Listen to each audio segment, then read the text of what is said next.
नमस्कार. ड्रायव्हित भावमध्ये आपल्या सर्वांचं स्वागत आहे.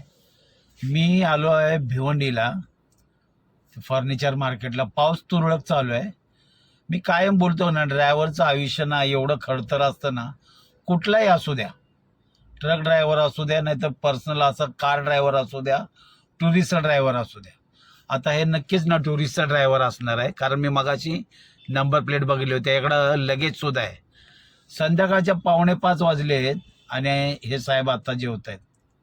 बघा ते डबा वगैरे धुत आहेत. म्हणजे विचार करा तुम्ही.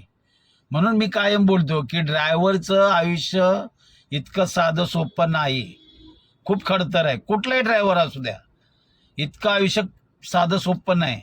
ना जेवायचं वेळ ना काही नाही. पाऊस चालू आहे असं उभं राहून जेवावं लागतं. कधी कधी प्रदूषण असतं तिथे सुद्धा जेवायला लागतं. आणि वेळ काळ काही नाही. तुम्हाला ज्या वेळेला वेळ मिळेल तिथे तुम्ही जेवू शकता. आता संध्याकाळचा विचार करा ना, काही लोकांचं निघण्याचं टाइम आहे, त्यावेळेला आमचं जेवायची वेळ आहे.